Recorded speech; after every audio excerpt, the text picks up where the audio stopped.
This story is inspired by true events, a terrifying survival chapter that unfolded deep inside the Blackwater River, where three friends walked into nature's deadliest trap without knowing that only one of them would return alive. It begins with Grace, her husband Adam, and Grace's younger sister Lee. They had come for a weekend escape, full of laughter, love, and adventure. Their first stop, a crocodile show. Children were taking photos with baby crocs, trainers were feeding full-grown beasts, and Grace kept smiling, hiding a secret. Her pregnancy test had just turned positive. She was carrying a life inside her, a truth she wanted to tell Adam at the perfect moment. After the show, the trio visited a nearby bar. Lee, excited and fearless, proposed an adventure. "Tomorrow we go search for real crocodiles in the wild." Adam flipped through a tourist guidebook. The words, "Blackwater Crocodile Territory" caught his eye. The danger thrilled them. The next morning, they reached the river, but late. The main fishing boat had already left. A lone guide standing nearby offered to take them instead. He carried a revolver and claimed he knew the river better than anyone. With no other choice, they agreed. For a while the river felt peaceful.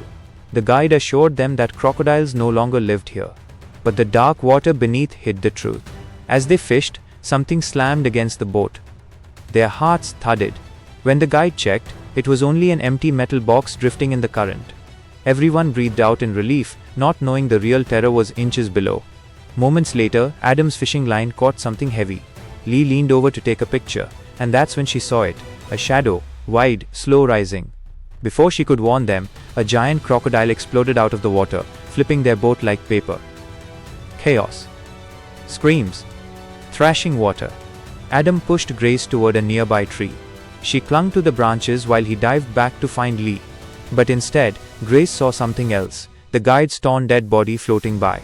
The crocodile had already killed him. Adam scrambled onto the tree just in time. Lee, trapped under the upside-down boat, managed to climb on top, but the croc kept ramming the boat, trying to throw her off. Thinking fast, Grace and Adam splashed violently, distracting the beast long enough for the croc to grab the guide's corpse instead and drag it away. Lee had only seconds. She couldn't swim, the crocodile sensed waves. So she moved through the water slowly, trembling, breath held. Midway, panic took over and she swam. Miraculously, the croc didn't see her. She reached the tree, shaking uncontrollably. Now trapped above a black, silent river, fear began sinking in. No one knew they were here. No boat passed through this isolated channel. This was a place where screams disappeared into the forest. They tried shouting anyway. Only mosquitoes answered. Their repellent helped for a while, but not for long. Adam had a knife. Lee had a dead phone. Grace tried navigating tree branches to look for an escape path, but everywhere she looked, the river blocked them. Their only hope, the overturned boat. But moving toward it meant entering the crocodile's kingdom. Hours passed. Night swallowed the forest. The sisters shivered on the tree. Adam couldn't wait anymore. He climbed down into the water, moving slowly, silently, his eyes fixed on the drifting boat. He reached it. He pushed. He flipped it upright. Grace's relief turned into horror in the same second as the crocodile erupted from the deep, dragging Adam under before he could scream. Grace froze, heart shattered. She had never told Adam he was going to be a father. Now it was too late. The river had taken him.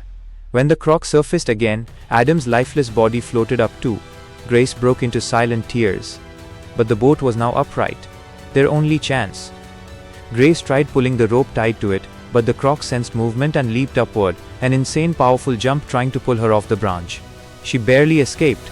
By morning, the boat had drifted far away. The sisters were dehydrated, exhausted, and losing hope, yet they forced themselves forward, tree by tree, inching towards survival. At one point, they had to step into the water again, and the crocodile struck.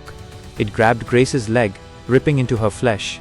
Lee dragged her sister up just in time, crying as she tied cloth around Grace's bleeding leg. Then a miracle, a boat! Lee screamed for help, but the engine drowned her voice. The boat passed.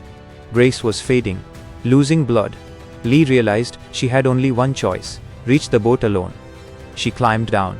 Every step tore her heart, knowing the monster could appear any second. She reached the boat, climbed on, but the crocodile lunged and forced her back into the water. It dragged her under. Darkness. Lee woke up surrounded by floating bodies, the guide's corpse beside her. She was alive because the croc thought she was dead. But she wasn't giving up.